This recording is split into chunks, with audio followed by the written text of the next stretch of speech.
Welcome back, everybody, to another episode of Astroneer.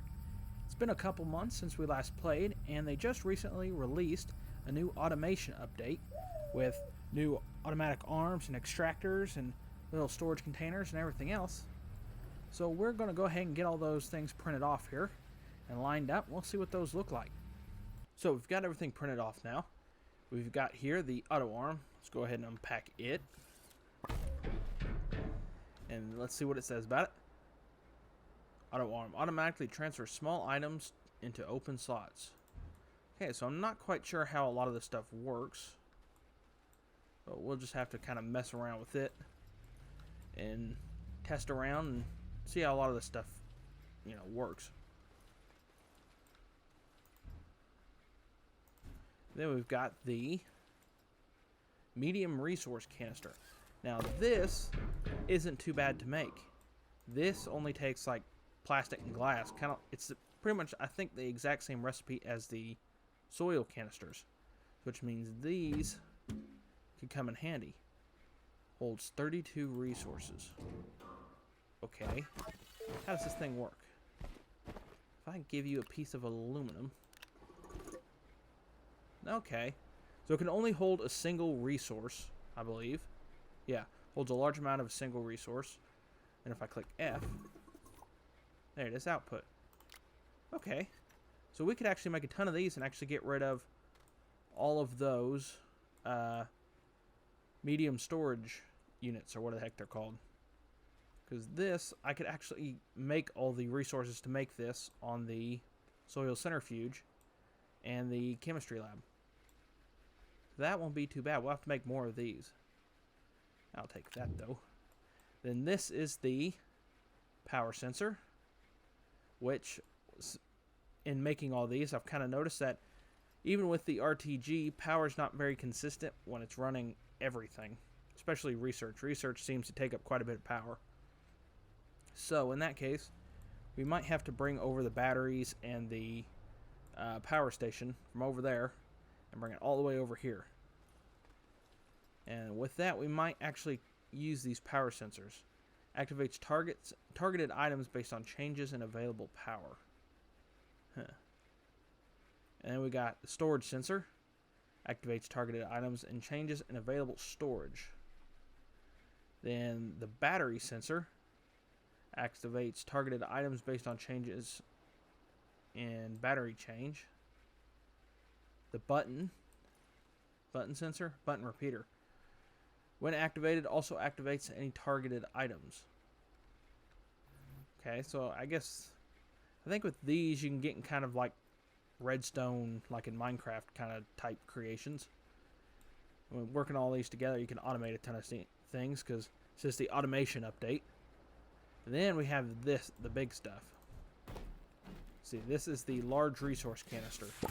Now this wouldn't be so bad necessarily to make if it wasn't for the nanocarbon alloy or whatever, which requires a ton of chemistry and everything else to make. How much it can actually hold 400 of a resource. Of course, it's only a single resource, so I guess if you wanted to put all your like organic in this, it wouldn't be too bad.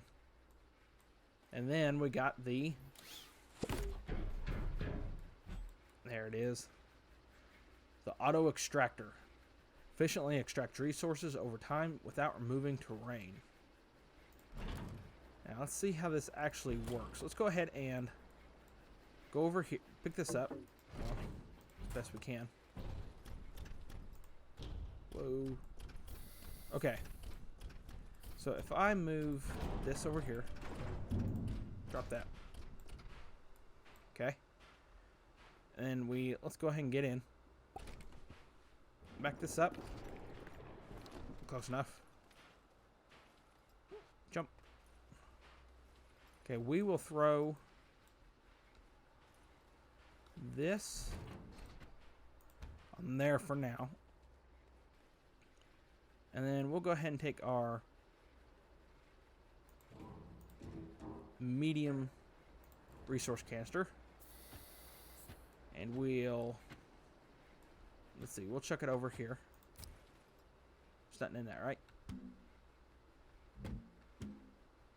Okay. And now if I'm going to grab the RTG, where you at?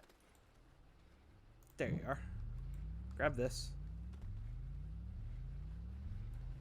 And we got a spot to put it.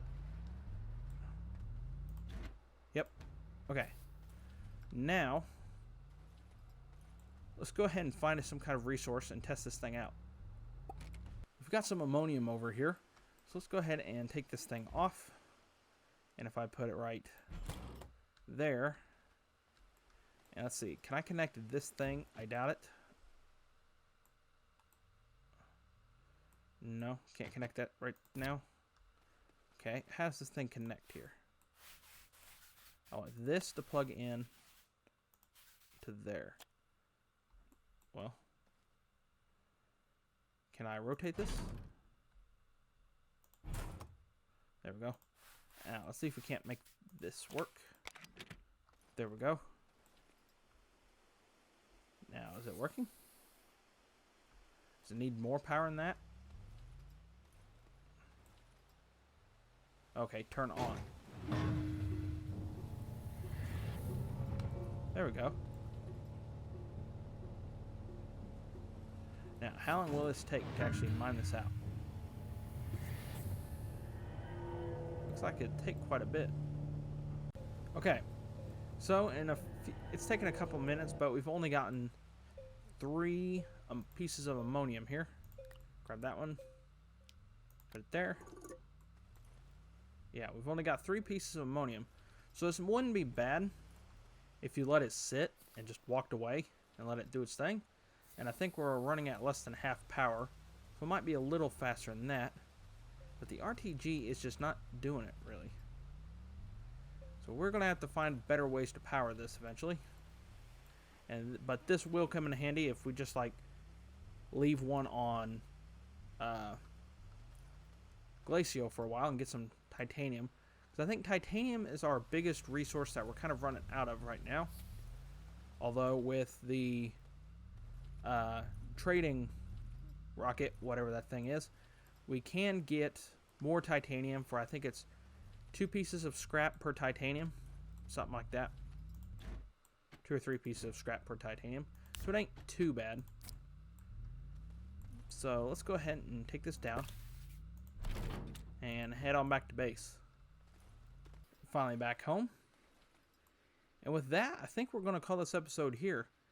This is just another short episode, just taking a look at the new update and seeing how everything was. And we're going to have to do some testing, and we're definitely going to come back and use a lot of this in some future episodes and stuff. So until next time, see ya.